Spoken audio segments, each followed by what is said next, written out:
Today, I'm talking about how I have these standard capacity and large capacity magazines in the state of California and how that is legal for me to do.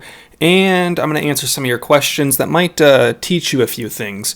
Before I get going into this, as always, apparently, I need to remind you all that I am not a lawyer. I have never pretended to be a lawyer. I am just someone that reads a lot of penal code and has a fairly good understanding. However, because I'm not a lawyer, you cannot take this as legal advice. So I'm going to reiterate, this is not legal advice. I am not recommending that you break the law in any way.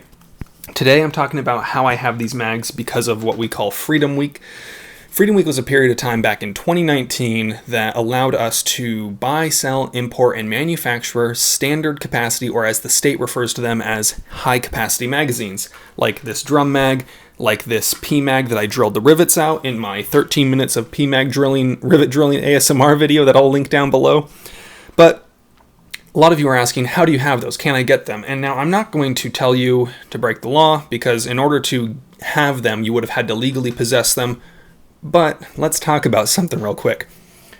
So the burden of proof, let's start with this. The burden of proof of proving that you bought, sold, import, or manufactured a high capacity or a standard capacity magazine in the state of California is on the state, meaning that they would have to prove that you brought into the state or manufactured, when it was not legal to do so, these magazines.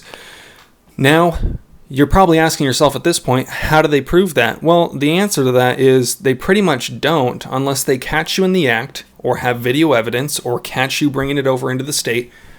Now, the big thing to remember is PMags, like many magazines, actually have a date stamp. If you look at the side of a PMag, there's a little circle with an arrow in it and some numbers. It's a clock dial, and the clock dial around it is 1 through 12. 1 through 12 stands for the month that it was manufactured. If you look at the arrow points at the month. The number on either side of the arrow is the year. So this one on mine says 16 around the arrow, so that's manufactured in the year 2016. The arrow is pointing at the number 1. So this magazine was actually manufactured in January 2016. Here's the thing. Unlike with a firearm, where removing a serial number or possessing a firearm with a damaged serial number on it is against the law, if someone were to stipple their magazines or alter their magazines that are already high capacity without changing the capacity on it in any way, and it happened to remove that date stamp, I don't know. But here's the thing. If you get caught with a magazine that has a defaced date marking on it, you potentially run the risk of having more insight or more prying eyes put on that. So that's something to consider. Now, this magazine was pinned. You can still buy 30-round bodied mags that only hold 10 due to having a rivet in it. There's all kinds of companies online that will actually rivet those mags and then ship them to you so that you legally have a 10-round magazine. You're probably asking yourself, well, why would you want those?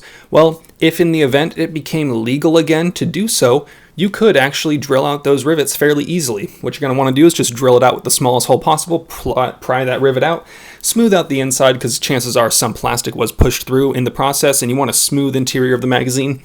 But reminder, you would only want to do this when it was legal to do so. So if you broke the law, you could potentially get caught. However, how would they catch you? I don't know.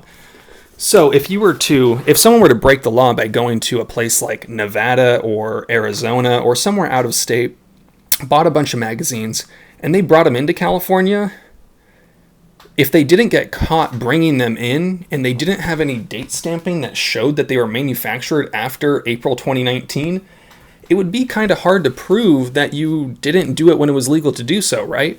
Now, there's some caveats. If you never lived in the state of California during that time, you're probably not going to be able to take advantage of it. If you never lived in the state of California during that time when it was legal to do so, how would you prove that you were in the state of California, possessed those magazines, and manufactured them or imported them as such when it was legal to do so? I don't know.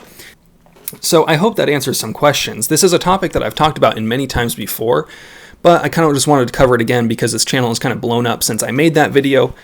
Some reminders about these magazines. You can legally use them in your featureless rifles, in your non-fixed mag firearms. You can legally use these magazines in any gun that is not fixed magazine.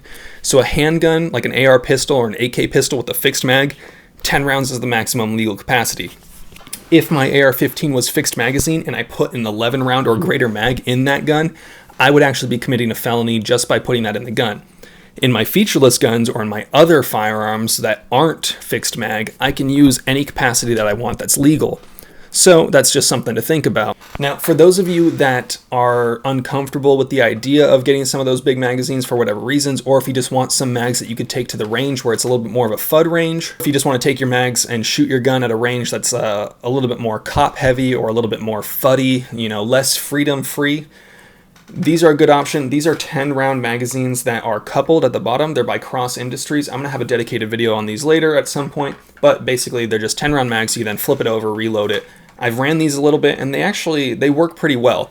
But if you have access to standard capacity magazines, I'd recommend that you use those. But for those of you that are not comfortable or you need a mag to use in your fixed mag gun legally, go ahead and pick up some of those Cross Industries mags. I'll leave the link to those down below. If you have any questions, if you have anything that you want to add to this, any sort of recommendations, I do not recommend that you tell people how to break the law. I am not telling you to break the law. But if you want to have a conversation down below, let's see what we can do. As always, have fun, be safe, stay dangerous. Peace.